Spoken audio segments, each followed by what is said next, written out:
You ever stand in front of your closet, your hand hovering over a hanger, and for a split second, forget what you came for? It's not forgetfulness, it's your brain whispering, "There's too much noise here."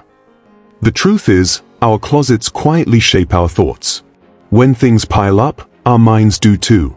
What if I told you the way your clothes hang, the light that hits them, even the number of choices you see each morning, can either support your brain or slowly wear it down? New research shows that mental clutter and physical clutter are twins, one feeds the other. But there's good news. A calm space doesn't just feel better, it strengthens memory and focus. Imagine opening that closet tomorrow and feeling a quiet kind of confidence, like your day already started off right. If that speaks to you, hit like and tap that hype button. YouTube gives you 3 a week, and every hype helps seniors' voices rise to the top. Stick with me, because by the end of this video, you'll learn 7 surprising ways your closet could be adding stress to your brain, and 7 gentle fixes to bring back clarity and calm. Plus, a bonus secret that turns your closet into a memory-friendly sanctuary. Welcome to Wise Aging Seniors, where every new season of life is a chance to grow stronger, wiser, and more at ease. I'm Marlon Hayes, and I believe your home should lift you up, not slow you down. So, let's start small. No heavy lifting, no big overhaul, just one easy shift that helps your brain breathe again. 1. Too many choices equals mental clutter. June, my neighbor, is one of those women who seem effortlessly put together. Her nails are always polished a soft pink, her kitchen smells like fresh lemons, and she folds laundry as though it's a meditation. But one morning, as we stood in her bedroom chatting, she pulled open her closet and said, half laughing, half weary, "I don't know why I bother buying clothes. I look at all this, and somehow, I still feel like I have nothing to wear." The sunlight hit rows of hangers, at least 20 shirts, a rainbow of colors, yet her face carried that tired look so many of us know. That's when it struck me, it wasn't indecision. It was exhaustion. Mental exhaustion. What June was feeling is something neuroscientists call decision fatigue. Every small choice, this one or that one, too formal or too casual, long sleeves or short, quietly uses up cognitive energy. Think of it like a battery that powers your day. You only get so much each morning, and the more small decisions you make early, the less focus and calm you have left later. That's why by afternoon, small things feel heavier. For people over 60, that battery is still strong, but it's wiser now. It wants to spend energy on the things that matter, not the things that drain. When your closet presents too many options, your brain works overtime before you've even had your coffee. Every hanger becomes a tiny question your mind must answer. And over time, that steady drip of microdecisions adds up to fatigue, distraction, and a quiet sense of chaos you can't quite name. Here's where the fix comes in. Simple, gentle, and beautifully kind to your mind. I call it the peace rail. You don't have to declutter everything or chase minimalism. Just choose 5 to 7 outfits that truly feel like you. The ones that make you stand taller, move easier, and breathe deeper. Maybe it's that cardigan you always reach for, those soft pants that don't pinch, that blouse you love because it doesn't need fussing. Hang those few pieces together, right at eye level, where your eyes naturally go first. Those are your ready mornings. No hesitation, no second guessing. The rest of your clothes can stay, just tucked slightly aside. When you open your closet now, your brain sees clarity, not chaos.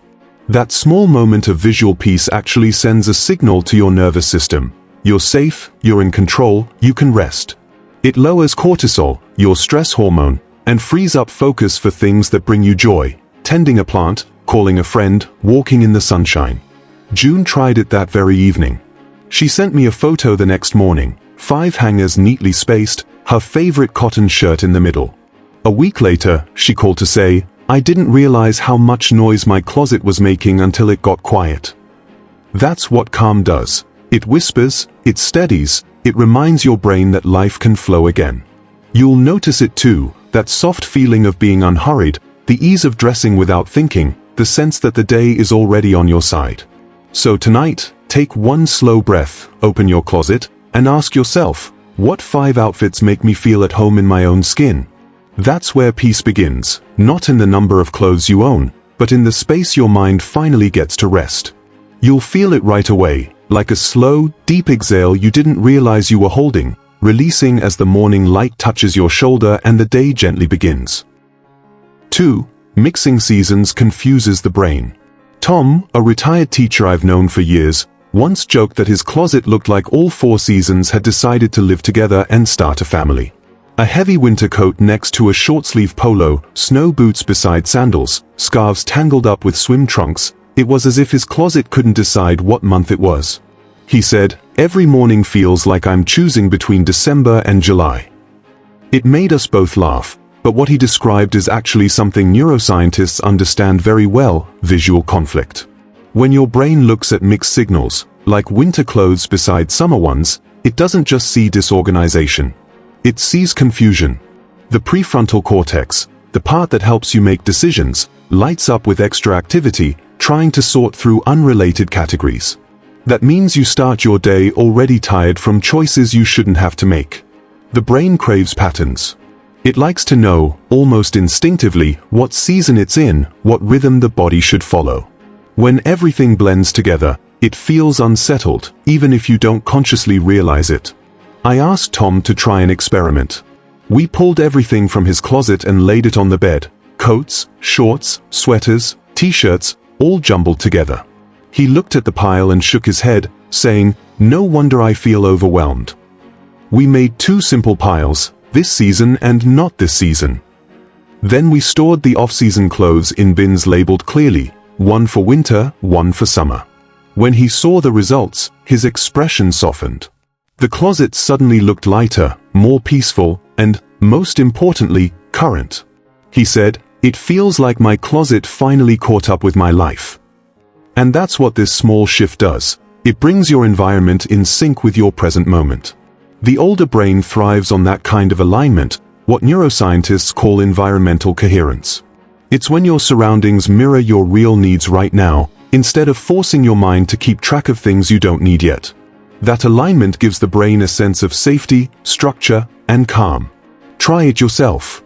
You don't have to do it all at once. Start with just one section. Maybe your coats are hanging beside your short sleeves. Move one to storage. Maybe heavy boots are crowding your daily shoes. Tuck them away. Let your closet breathe with the same rhythm your life does. When your eyes see only what you need for this season, your mind feels organized without even trying. It's a little like walking into a freshly cleaned kitchen. Your body relaxes before your brain catches up. And here's something beautiful: the space you create doesn't just make mornings easier. It helps your brain transition more smoothly between seasons of life. It's a quiet reminder that change is natural, and preparation for what's next doesn't mean carrying it all at once. Let's pause for a moment together. Take a breath and picture your own closet.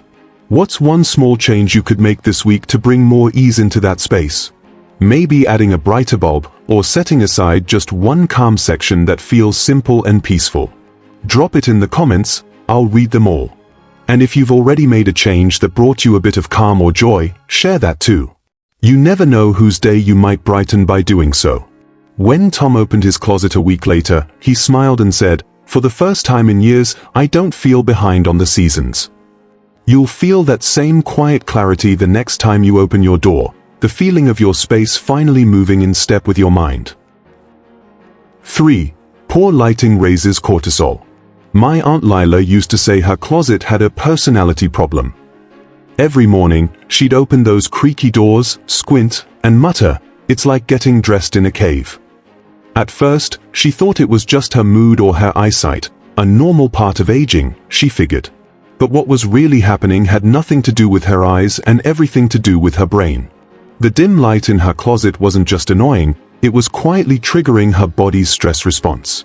You see, the brain depends on light to understand time, safety, and rhythm.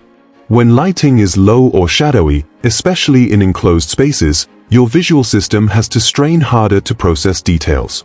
That extra effort sends subtle signals to the hypothalamus, the brain's control center, which then releases cortisol, the stress hormone. Cortisol isn't bad in short bursts, it helps you stay alert. But when you face low light every morning, day after day, your brain starts associating that small act, getting dressed, with mild tension and fatigue. I'll never forget the day I helped Lila fix it. We went to the store and found a simple motion sensor LED light strip. Nothing fancy, nothing expensive. It took 10 minutes to install along the top of her closet door frame.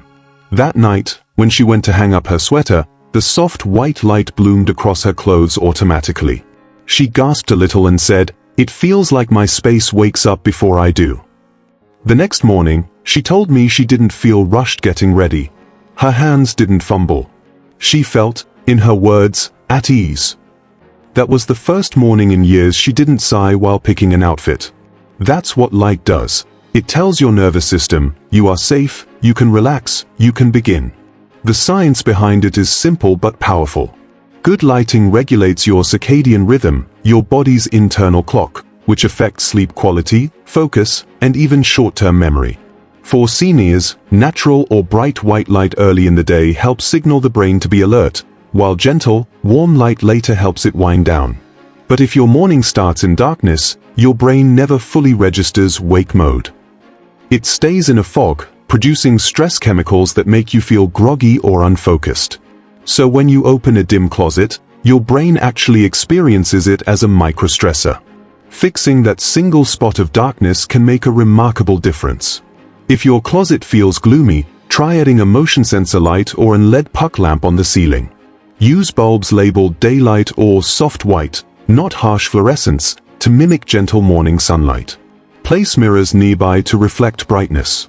Even a battery-powered light strip under a shelf can change everything. The key is ease. You shouldn't have to search for a switch or squint to tell colors apart. Light that comes on automatically tells your brain, you're supported. It reduces cortisol levels, steadies your breathing, and helps you feel balanced before your day even begins. When Lila's friends visited, they all noticed the glow and said, "Your closet feels cozy now." She'd grin and reply, "It's my morning sunrise." That's how it should be.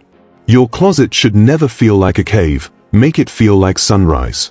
That small warmth of light doesn't just brighten fabric, it brightens your mood, your confidence, and the way your day unfolds. 4. Overstuffed shelves overwhelm the senses.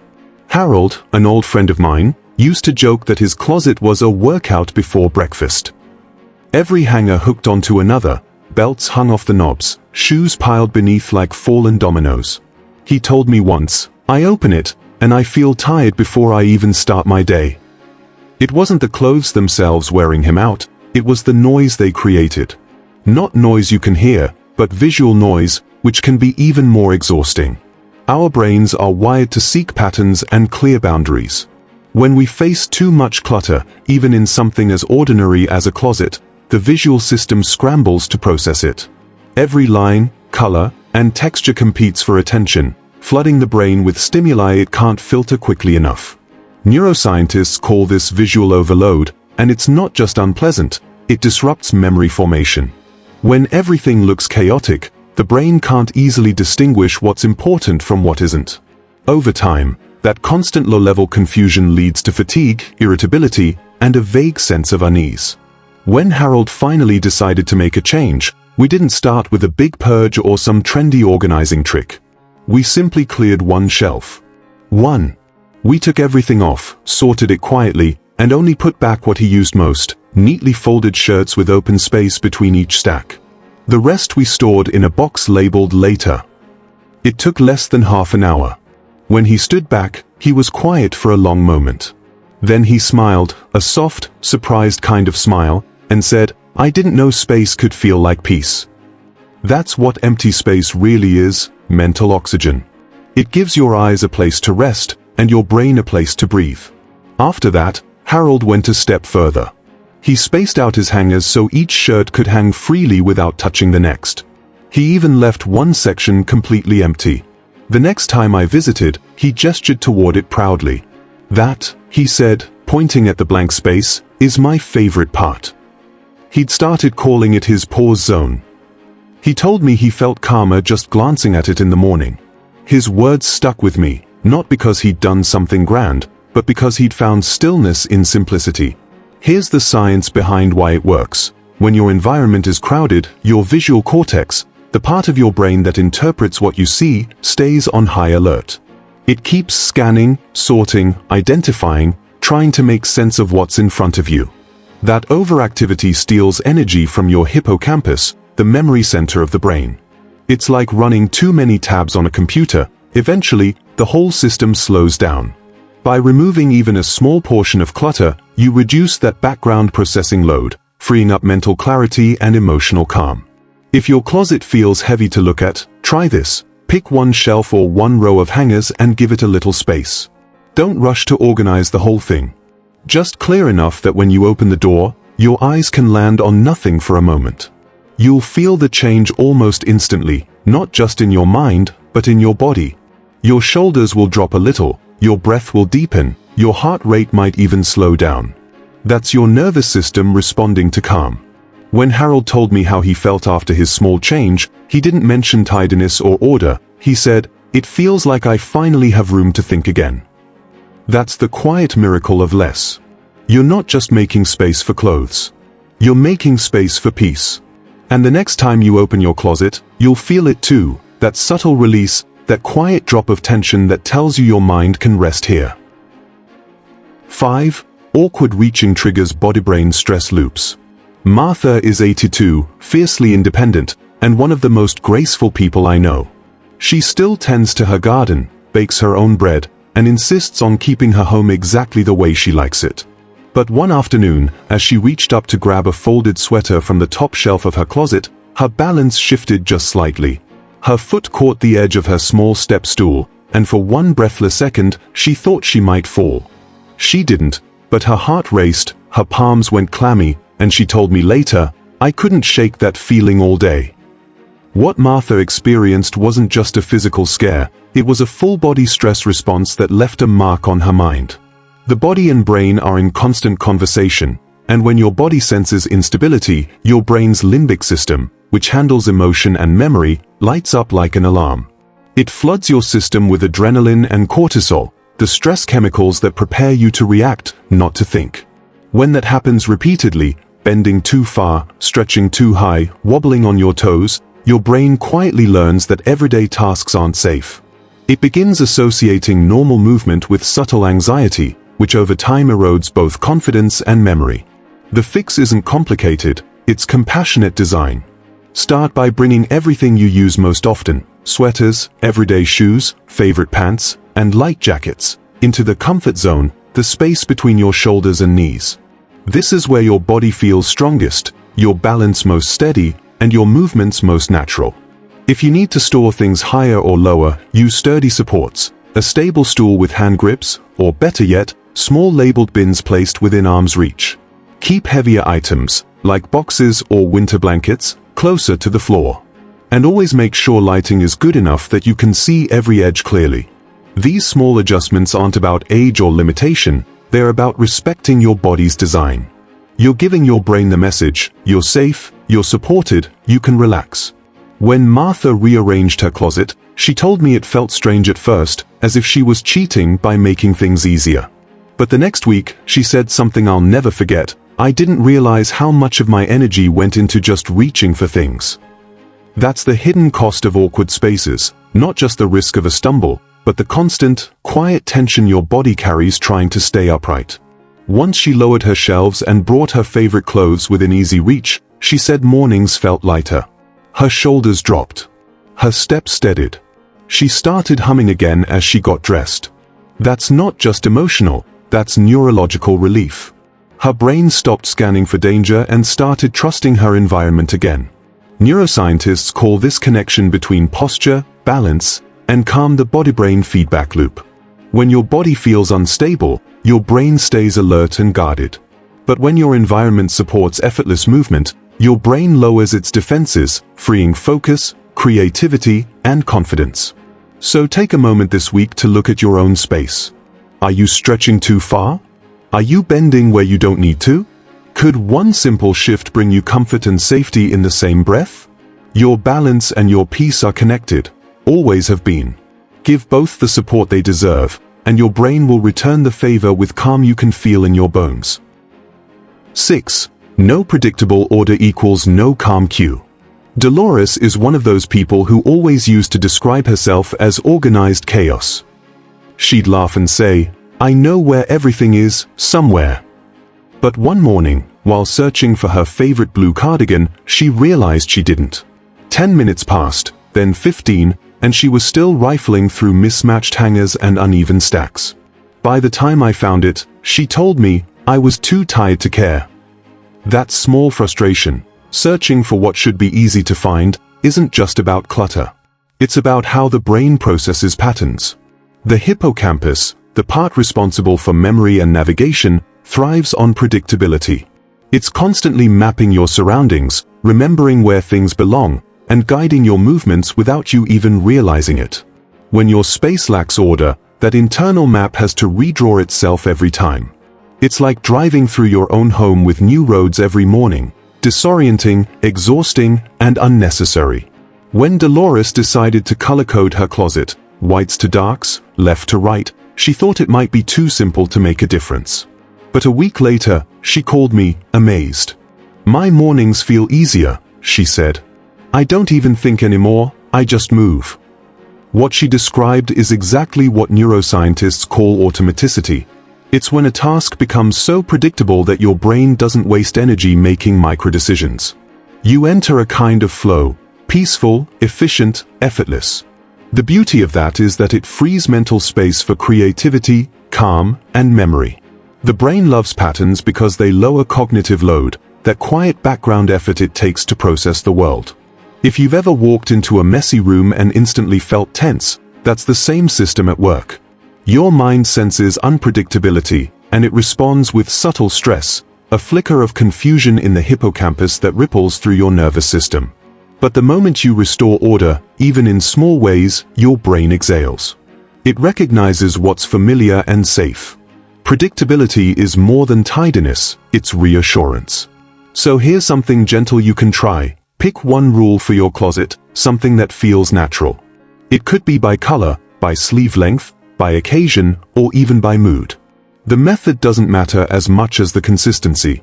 Maybe lighter clothes on the left, darker on the right. Maybe every shirt faces the same way. These quiet patterns tell your brain, this space remembers for you. That means you don't have to think. Your body just moves, instinctively, easily. The more your environment supports your memory, the less strain your mind feels. Over time, that sense of ease seeps into other parts of life. Cooking, paperwork, daily routines. You'll find yourself breathing more deeply, making fewer errors, even feeling calmer before bed. When Dolores showed her newly arranged closet to her daughter, she smiled and said, "It looks like peace."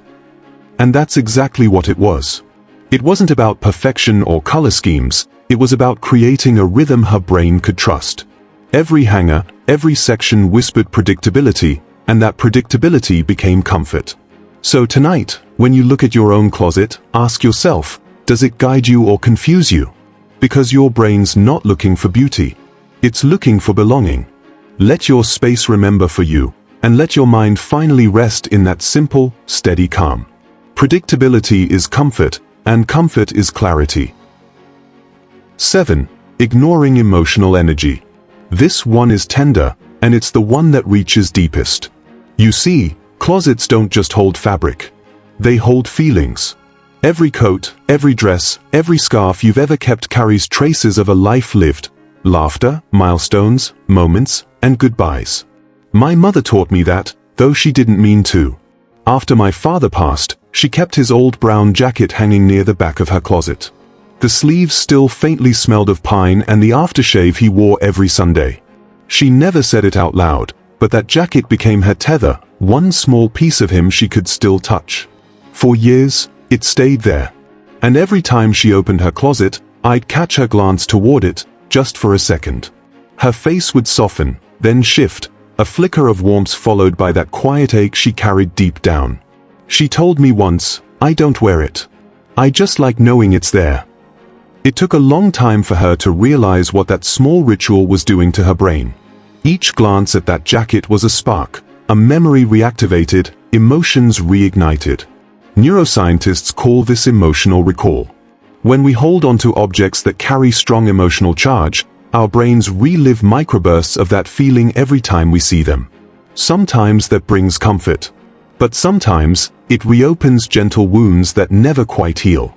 The hippocampus, our memory center, doesn't know the difference between an old hurt and a new one. It just feels what it remembers. That repeated processing can quietly drain mental energy, dull focus, and even deepen a sense of fatigue we can't explain. One afternoon, after nearly a decade, my mother stood in front of that jacket and sighed. She ran her fingers along the sleeve and whispered, "I'm not losing him, I'm making room for now." She folded it carefully and decided to donate it to a local shelter. She cried, but when she came back later and saw the empty space, she smiled through the tears. "It feels lighter in here," she said. And it did, not empty, not cold, but lighter. Because what she freed wasn't a piece of clothing. It was her mind. That's emotional decluttering, giving your brain permission to stop carrying stories it no longer needs to revisit every day. If you've ever kept an outfit for sentimental reasons, a wedding dress, a uniform, something your child once wore, you understand. Those memories matter. They are sacred. You don't have to erase them, but you can choose how often your brain is asked to feel them. Try keeping one or two deeply meaningful pieces somewhere special, away from your daily space. Take a photo, write down the memory, and let the item rest. You're not discarding the love, you're releasing the emotional loop. Your closet and your mind both deserve to breathe. When you open your closet tomorrow and see only what belongs to your today, notice how it feels. The lightness, the silence, the sense of being present again. That's your brain thanking you for closing a loop it didn't know how to end. You'll feel lighter, not emptier, just more here, more peaceful, more yourself. There's one little touch that can quietly transform your closet from a practical space into something that restores you every single morning. I call it a comfort anchor. It's simple, personal, and powerful. Pick one object that gives you a sense of calm the instant you see it. A soft scarf in your favorite color, a small photo of someone you love, maybe a gentle quote that feels like a whisper from your wiser self. Place it right where your eyes land first when you open your closet. That single cue tells your brain, you belong here, this is safe, this is steady. You're not just decorating, you're rewiring a pattern. The brain associates consistency with safety, and safety with clarity. This comfort anchor becomes your morning reset button, sending a quiet signal to the nervous system that the day ahead doesn't need to be hurried. It can start with grace. One viewer once shared that she placed a seashell from her honeymoon beside her shoes. Every morning, she said it reminded her, I've already lived beautiful days. I can create another one. That's the secret, a visual comfort cue that roots your mind in peace before you even start the day. That's the real beauty of these small, quiet steps. They aren't about neatness or control. They're about care. You're not just arranging fabric and shelves. You're tending to your brain, the part of you that remembers faces, keeps stories alive, and carries every bit of your strength. Each gentle change you make gives that remarkable organ a place to rest. And in doing so, you remind yourself that peace is something you can create, even in the simplest corners of your home. A calmer closet becomes a calmer morning, and that rhythm ripples outward, into the way you walk, the way you speak to yourself, the way you move through the world. These choices tell your mind, I'm safe. I'm capable. I still get to shape my days. Every hanger, every folded shirt becomes part of a language of respect, not for order, but for your own well-being. If this gave you new courage today, a small reminder that comfort is something you can build, piece by piece, tap like and hype so more seniors can feel supported and seen. Subscribe to Wise Aging Seniors, where we age with comfort, confidence, and joy, one gentle step at a time. I'm Marlon Hayes, and I just want to say this, peace doesn't come from having everything perfect. It comes from care, slow, kind, forgiving care. And it starts in the small places you touch every day, like the space where you hang your coat. So tonight, take one last look at your closet before bed. Notice how calm feels when it's earned, not rushed. You did something good for yourself today, something your mind will quietly thank you for, again and again.